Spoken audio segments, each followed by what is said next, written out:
Okay, well, we're super excited to talk to Sallie with GreyHunt Interiors, and they serve the incredible area of DC, all surrounding. Welcome, Sallie. So glad you're here to join us. Thank you for having me. I'm excited to be here. Well, tell us a little bit about your business, how you even got into this industry in the first place. I actually started, my aunts owned a store when I was about 16. I started working there and I love doing displays and all of that. So I went to Marymount University, got my degree in interior design. I graduated in 2000, which dates me. And I started GreyHunt Interiors 11 years ago in 2009. So I've had GreyHunt that time and I've been running it. So I love it. So I've been doing design for over 20 years now. So That's amazing. And you, from an early age, knew what inspired you. That's a great story. And so you've had the time to develop clients. Tell me what your specialty is. What projects do you absolutely love to do? ooh, there's so many. I mean, I do love when I get like a whole main level, but I love bedrooms. I love doing kids rooms, like more tween rooms, not baby rooms and stuff, more tweens. And gosh, I love it all. I love gutting bathrooms. I love gutting kitchens and just really transforming a space versus just doing the styling in it. But we do it all. Yeah. So there are some clients where we'll do just styling and then other clients where we're just gutting it. Yeah, that's so great. So you could probably write a book on all of the clients, the good, the bad, and the ugly of all the situations that you've had to deal with. And you probably never dealt with the situation where, whether business has kind of halted for you or you had some things in the pipeline. I mean, how did this situation impact your business? Well, it definitely has impacted, and we're doing well from the standpoint of we were very blessed and lucky that we had some contracts, like large projects, signed right before all of this happened. So we're lucky that we had those in the pipes. But in saying that, even though we're still feeling comfortable, we've had a lot of changes. We're not able to go to final styling appointments. So that logistically has been hard. How do we serve our clients when we physically need to put our hands on a project? I'm desperate to get out of my home to get into my clients' homes. So I'm in it to do some home bouncing, so we're also being very proactive as far as how do we prepare ourselves for what is to come with everything going on. So even though we have projects in the pipe, we understand that the famine is to come or could potentially come. And so we're planning accordingly to make sure that we're prepared for that. And we've gotten some great plans into action. So I feel much more calm and relaxed in my work process because I know that I've taken care of things that could come 6 months down the road or 4 months down the road. So I know you guys have tried to plan out, you're talking about famine here. And so we've all had to really think outside of the box. What is it going to look like, several weeks, months down the road? So how have you guys tried to think outside of the box?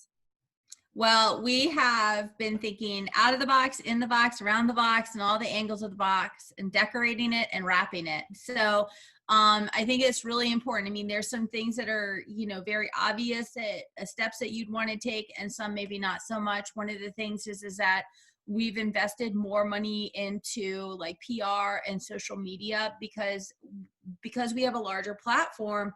We're trying to reach out to our fans to make people feel comfortable and confident with where they are. This is okay. We're in this together. Let's make the best of it. Like, take these lemons, make lemonade. And if that doesn't work, add some vodka. Like, we're all in it, and make it pretty while you're doing it.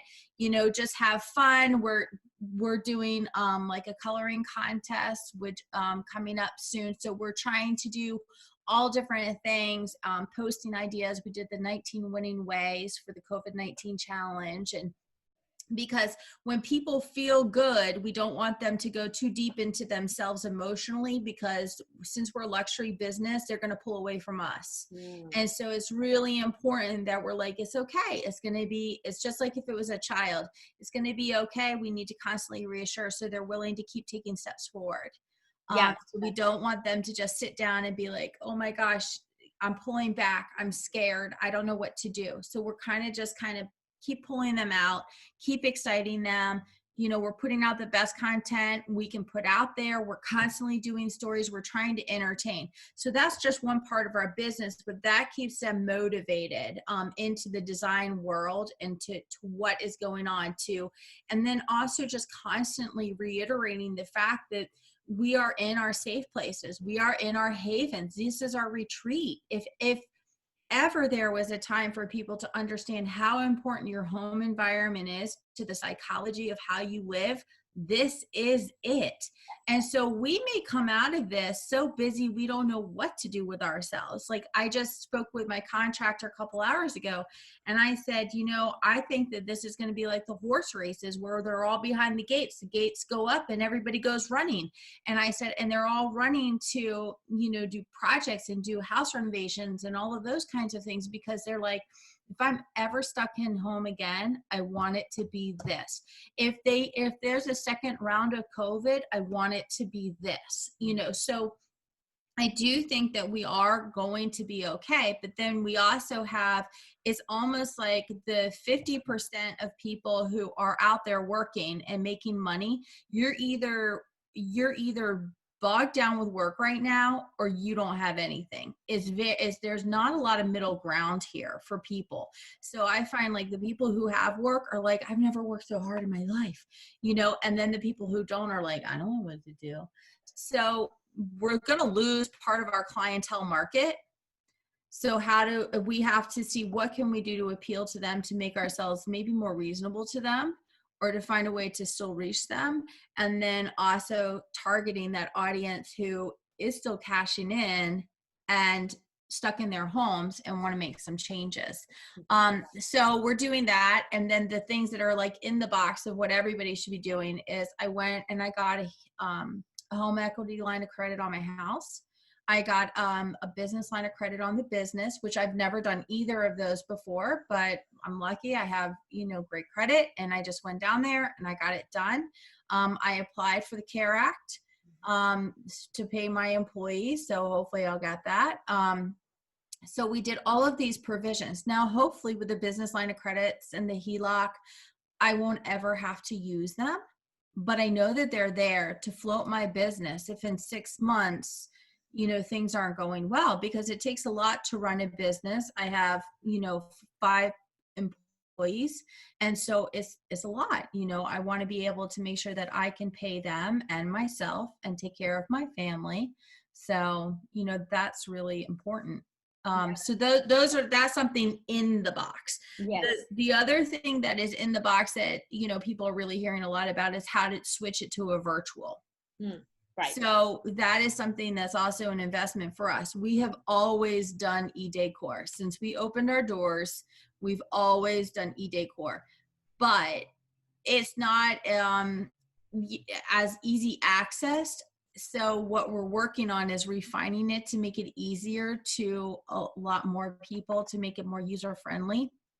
So we're having a new web page developed right now so that people can go in there, kind of click and get the information, see what it is, like what's the process. Instead of me just having phone conversations with people, people are now going to start looking for this, because you're going to, even once we get out, it's going to be a lot of very timid people for working with new clients. Potentially people might be more protective over their homes on who they allow in their homes.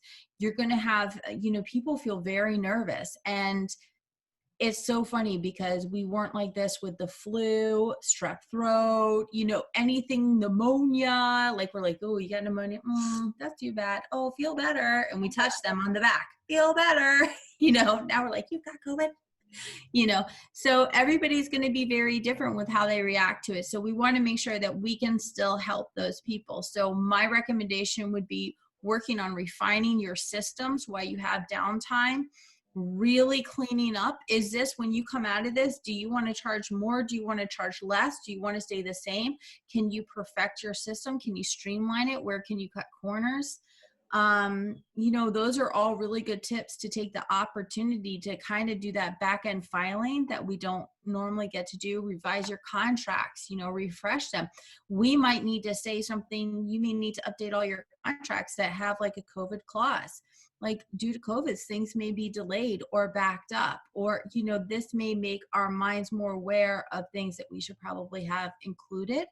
So just doing stuff like that, I think it's kind of in the box, not as much out of the box, but it's something that we kind of have put aside and maybe not done, but definitely try to see how you can do stuff virtually. Like, I had a job I had to finish, and for staging, how important those final accessories are. It makes or breaks a space. And, they have a wet bar in their basement and it's finished and the floating shelves are up, and she's like, I don't know what to do. So I'm sketching it all out and finding all this stuff. And I'm like, this is how you do it. And I had another client, I dropped a bin of stuff off where I set everything up for her kitchen renovation is finished and I can't physically go and do it. So I set it all up in my kitchen, took pictures of each shelf, put it in a box, and then send it to her and dropped it off at her doorstep. And it's like, there you go. Like, new creative, that is totally out of the box, right? I mean, it's almost like you were talking about e-design, and now it's almost like this DIY type of situation where maybe you are having to pivot pricing and different packages within our businesses and saying, okay, well, what about the person that still wants a great property and a great living quarters, but they just don't have the funds now? What can they do? Could we do almost like room in a box ideas that just give a little bit of a facelift? So I don't know about you, but are you watching all of these news anchors? They're at home and you're like, oh my gosh, you all need makeovers. Massively. Like, it's so funny. And just like all the Zoom calls even and stuff. And I'm like, we need to talk. I know. We need to talk. And it's how you market it too, and this is a good time to just sit there, get your coffee or your wine, and just sit there and brainstorm ideas. Like, maybe what approach does your business have or your brand have? And maybe it's like as for a stager, it could be staging as a team or teamwork, and the teamwork, the other partner is you, and that other person is the client, and they become part of your design team. And as their role is to be the hands to actually put the things in the place where you tell them to put it. It's all how you market it, right? I mean, that's the thing. And then, there should be a price reduction if they're doing it versus you're doing it. So that gets you your lower price. It doesn't necessarily mean you're lowering your price. It means you're doing a little less work so that you can do someone else's project. Absolutely. Getting your clients involved, and, then they're excited, like, put a fun, sexy name on some type of DIY project package, and they're sold. So I love that you're thinking outside of the box. You're staying engaged socially. You're literally creating appetite for you guys to come in after all of this is over, like the anticipation, almost like the countdown. And so, I can only imagine what this is going to look like on the design side once we are finally into properties. Have you thought about the rollout? Have you thought about the comeback? Like, what are we going to require as a company to go back into property once bans are lifted? What's the plan? I mean, we're all wondering that as business owners, right? Well, I think one thing is that, like I said, for a while, I think people are going to be very timid. So I think we're going to have to follow some serious protocol for all of us, where we basically, before an appointment, we have kind of like maybe a set email that we send and say, what are our precautions we're taking for you? This is what we're doing. We want you to know at GreyHunt Interiors, or whatever your business is, that your health is most important to us. this is what we're going to do to ensure and provide that we are, coming into your home, and thank you for letting us come into your home. But this is what we're going to do to make sure, like, we will make sure that we have Lysoled our shoes before we come into your home, like the bottom of our shoes. We'll make sure that our hands have been, sanitized, and, we will be very cautious and only be, touching what we need to touch. I mean, obviously we need to touch things, but I mean, at some point it's like, if you're bringing some stuff in, we can say, we Lysol it down first and, spray the bin, or it has been left out for X amount of time in order for anything to die off of it, So I think just having some of those little bullet points and just people knowing that they can, that they're going to be safe, I think that that's key for them. Yeah, absolutely. Because we know it's going to happen sooner or later. We don't know, but it is something to think about, and then train our team on our processes as well. Because even maybe we're even facing team members that are like, I don't know that I am feeling comfortable going into someone else's space. I sure don't want to bring something. I don't want to pick up something. So, it's really, for us, we literally had to say, okay, team, if you don't feel comfortable working, right now we're in vacant properties as home stagers. And so a little less risk there, where we, like you said, have the stipulations for the client. We're cleaning it before we stage. We come in, do our thing, then we're cleaning after. And it's, we feel like, okay, we're taking all the necessary precautions that we can, that are in our control to do. But our team was like, yeah, let's go. I would rather work, and I feel confident in this. But we may have team that's like, you know what, I'm going to have to sit out, and we just have to plan for that too. Right. Right. So, I mean, I have with my employees, like I usually have some of my girls here with me, and, I have to go with what their comfort level is, and I'll provide them a safe environment if they're here. And if they still need to continue working from home a little longer, then, we can do that until they feel comfortable and stuff. But I do very much miss my team. I know. So we do a happy hour Zoom call like once a week and stuff. So it's just nice to, just to see them and everything. But it is, I mean, there are just certain accommodations that are going to have to be made, but at some point we're going to have to get back to business, so luckily, it hasn't, it just happens to be where we're at, projects are in different stages. So what we're experiencing right now, and even at this point, I've been doing a lot of design research and stuff like that. I've had some projects like wrap up, but everybody's kind of like, okay, well, we can't really do much with staging.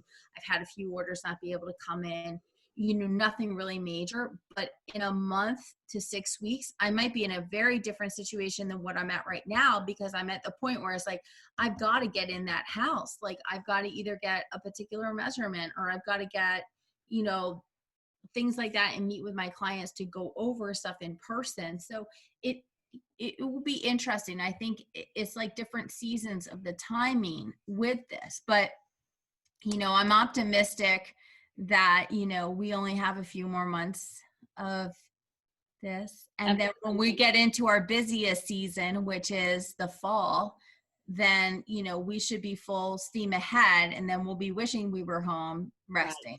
Right, exactly. We're saving up for the rainy day, right? We're just trying to get through. We're never happy with the season we're in. I know. Well, we're trying to get through this just to be crazy. We know it's coming. Exactly. But it's, the best thing to do is really embrace the season that you're in right now and be grateful for it, because there's always a reason and a lesson for it. So whether you are in the feasting, then be grateful. If you are in the famine, take that opportunity to refresh yourself and, to have that downtime, but also to really step back. Like, if you've been debating if you should do QuickBooks, do QuickBooks. If you've been debating about, like, for me, I can take my CEUs for ASID. So I've been taking CEUs, and I'm like, this is amazing. They're not charging me. they're available all the time.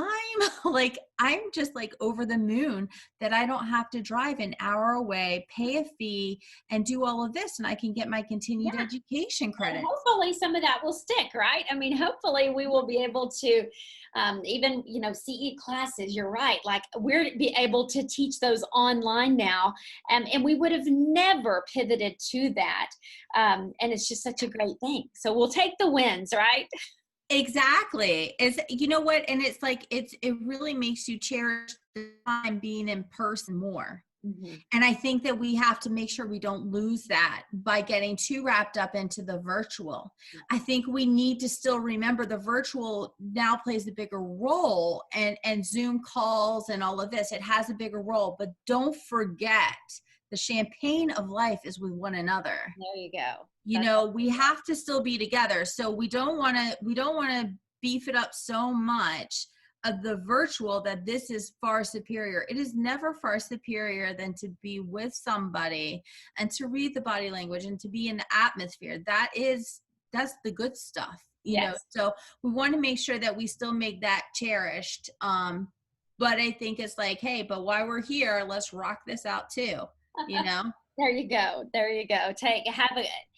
Combine them both and be able to really just integrate. I feel like is a really good word for this time. And what is this? What do you feel like is your next highest and best? I mean, where could you see your company going that would literally blow your mind? That's a big question. I don't know. Well, I will say that I am trying to expand. I was going to try and do more this year, but this year is not working out as much. So I'm hoping for next year, but expanding into Indianapolis area more. So having the 2 locations. And that's more on a personal note because I'm getting married next month. And my fiance is industrial designer in Indianapolis. And so we're doing divide and conquer. Nice. So expanding the business to a different market more. So that's one thing. I love doing the talks like in High Point. I was on a panel in High Point. Like I'd love to see more of a platform growth for us. More doing this sort of thing and having more of a voice and sharing our experience and, how we've gone through so much and how I've literally grown the business from nothing to something and doing it as a single mom for like the past 6-7 years. I've done it as a single mom of 2 boys. And so who the business is named after, Grayson and Hunter. So great. I love that. Oh my.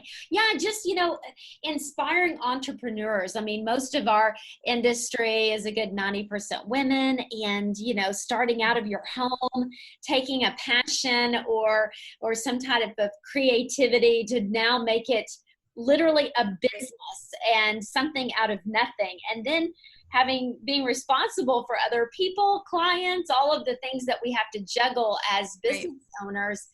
It's a lot when we stand back and look and go, thank goodness that I'm still in business today. I still have a smile on my face. Every day is a new day. Every day there's a new opportunity.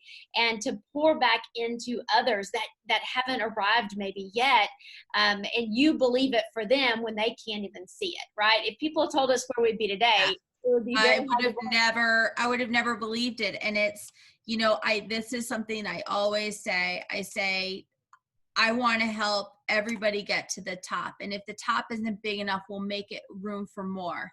Like we'll redesign it because that's how it should be, because we should be helping to pull each other up. We should be helping because if I saw, just like you said, if someone had told me X amount of years ago, you'll be published in all these magazines and, so on and so forth, I'd be like, I don't think so. And it's funny. I just said a couple weeks ago, to Judd, I said, I used to really dream when I first went to design school. I really hoped one day my name would be in a magazine, like in a national magazine. I just thought that would be the coolest. You would arrive, right? Yes. And I said, just my name, Yeah. not a work. I just wanted my name. And I was just like, and it's so exciting to know that, you know, I have been published nationally, and like, you know, HGTV magazine posted one of my posts yesterday and stuff like that. And I'm just like, that's what dreams are made of. You know, it goes beyond. And I'm so grateful for those opportunities, and, you know, to just be recognized for the work that I do, because I put the blood, sweat, and tears into it. And I love it. And they're personal. They're like children, you know, your designs are like children. So, you know, it's a really honoring position that people allow me into their homes. And it's an honoring position to get to help others to hone their craft of design, you know, or to be inspired, whether it's a customer or another designer or a future designer or a design student. I tend to take a lot of calls for, you know, design students who want to interview me for school projects and stuff. And I always do them, because I think that that's so important to really help them along in their journey to decide if this is what they want to do or not, and what it takes. It's not easy. It's not easy, and you never know the seeds that you're planting. You never know the deposits Right. that you're making into people that could be their paradigm shift into greatness, right? And I Exactly. think are obligated, because who has helped us get to where, you know, we probably have a Exactly. long list of people to thank. And I think this is a time to look and be grateful and take those moments of, you know, we've all had to pause. We're not as busy possibly. And it's just a good time to go, thank you that I have been allowed to do what I do and love what I do. Not a lot of people can say that Right. they love what they do. And I feel like what's going to also come out of this is maybe people have had dreams in them and they defaulted to, you know, corporate America or something that they really didn't love, and now maybe they've been let go, and now this is a time for them to find their passion, you know. So many people just live life by default, and I need a paycheck and I need benefits and I need it's a lot to step out in faith and be a business owner when you aren't promised the paycheck, you know. So Right. maybe this is a great time for people to be inspired and do something that they love. They're like, enough of this, I'm going to hire myself. Right. Right. Exactly.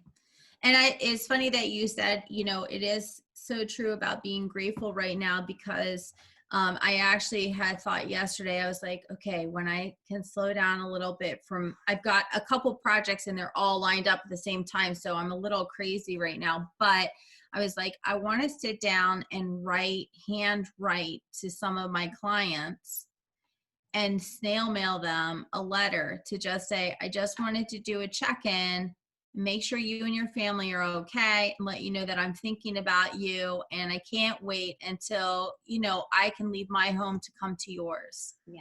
You know, and just to let them know, because I think we're all missing that connection so much, and it's all just virtual, that even having something tangible would be a nice reminder that that human contact, you know, still there. Yes. Yeah, that's a great thought. And people remember those that check up on them, or, you know, do the little extra kind things that it's about just taking those moments. And I believe that those things come back to you. Everything is a seed planted, right? Absolutely. I think that that goes a long way. And I think it's therapeutic for you yourself to do. You know, I think that that's something, it's a lesson in gratefulness. It You know, absolutely if is. you have so many people to write to thank, aren't you lucky? Exactly. That's great. Well, I have enjoyed this so much. I want to thank Thank you you for. so much. Yeah, well, hopefully you can join us and do some Q&A in the future. I know that you have literally deposited into people. They will remember something that just sticks with them, that gives them that hope, you know, for the future, and inspires them that, you know, we can all do it. It's just we got to put our mind, our heart, our soul in it, and just be faithful, right? Faithful to the calling that we have. And no matter if it gets tough one day, easier the next day, like, we just keep going. Don't give up. Absolutely. Well, thanks again, Sallie. We look forward to seeing you. You're so welcome. Thank you so much. I appreciate it.